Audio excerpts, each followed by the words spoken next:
What's going on, y'all? Chuck Nunface. Just wanted to kind of feature this knife a little bit here. Nothing new about it. Definitely not a hot new release or anything like that. In fact, it's out of production, dated release, the Hinderer designed ZT 0550. I believe this one is in S35, but it may be LMAX. Can't quite see because you may notice it has been reground, but more on that later. So, a couple things about this one. It is pretty far from stock, as you can see. So it's got a custom titanium scale that was done by Satu Dave. If you're not giving him a follow, you really should. You should check out his stuff, not just on YouTube, but also on Instagram. I'll go ahead and I'll link him in the description. He went ahead and made this scale, and he also blasted this lock side as well, so they match. The factory finish that ZT does is not the same as this. So this knife started out very different. So I had actually had a stock. I had a stock ZT 0550.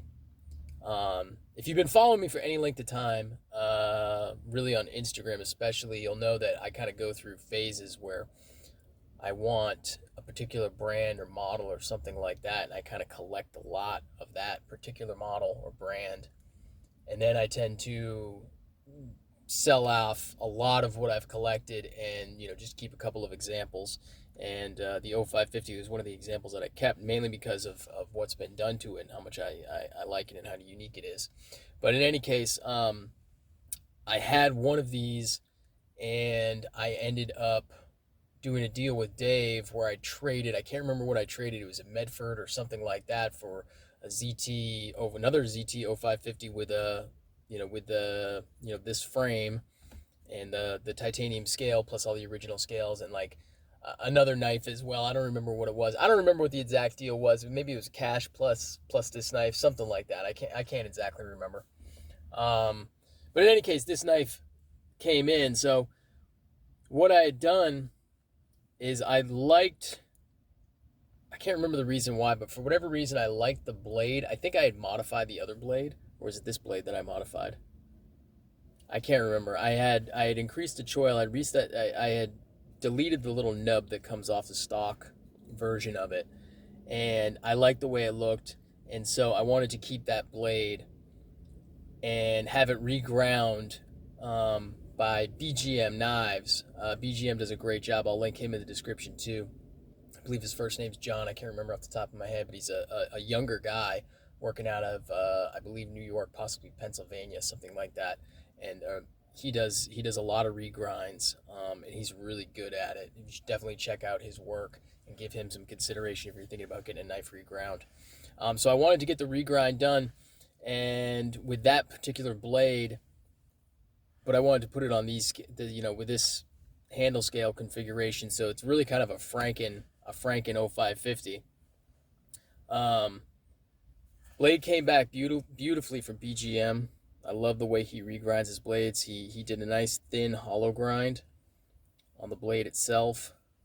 He increased, kind of cleaned up what I had done with that nub removal. Added a little bit, deepened the choil a little bit right there. When he did that, brought the grind height back as well, so you can see that little glimpse of where you used to say serial number right there. That's gone. It's all been ground away, and he added a nice swedge on it too, so it looks really nice. The way he did it, and then then he puts it's real thin behind the edge, and I of course put my own edge on it after the fact, but which didn't take very long because it's ground so thin, so I can get a really small secondary bevel on that, as you can see in that reflection right there. Real small secondary bevel. Now, the downside to using this blade with this frame combination is this blade, obviously it didn't go with it, and so it's got kind of early lockup. Now, I've tested it and I've whacked it and everything else, and I haven't had an issue with it coming loose. But if I were to really want to use this knife hard, I may want to push in on that a little bit there, and kind of just get that extra security, and know that um, it was locked up a little bit better. But I'm not really worried about it in any way. It's just something that I would kind of keep an eye on if that were the case. If I were to do some real work with it, I might push that down in there, because they weren't matted up perfectly.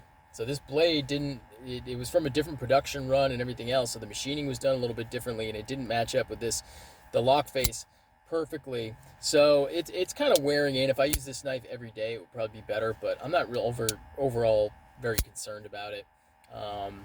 Like I say, I've done the whacking, and nothing really seems to happen when I do that after the initial break-in period of a few days. But yeah, that's kind of the story of this knife right here. Definitely cool. It's one of my favorites. Every time I post this knife on Instagram, it gets a lot of response. There's always comments on it. Who did the scale? And oh my gosh, the blade grind looks sick. Who did that? I always tag the makers, but I always get questions on it anyway. So I figured I'd just kind of go ahead and do a quick video on this one, because it's always a favorite, not just of mine, but people when they see it as well, they tend to like it. So if you haven't done so already, go ahead and give me a follow on Instagram at Chuck_Nunface. Like and subscribe if you don't mind. I certainly do appreciate that quite a bit. Go ahead and check out the guys that I mentioned, BGM Knives. I'm going to link him in the description, his Instagram, and Satu Dave.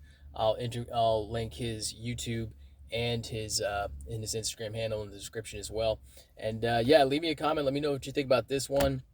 ZT knives in general, anything that I've said in this video that you got more questions on, definitely do what I can to get back to you on that. Whoa!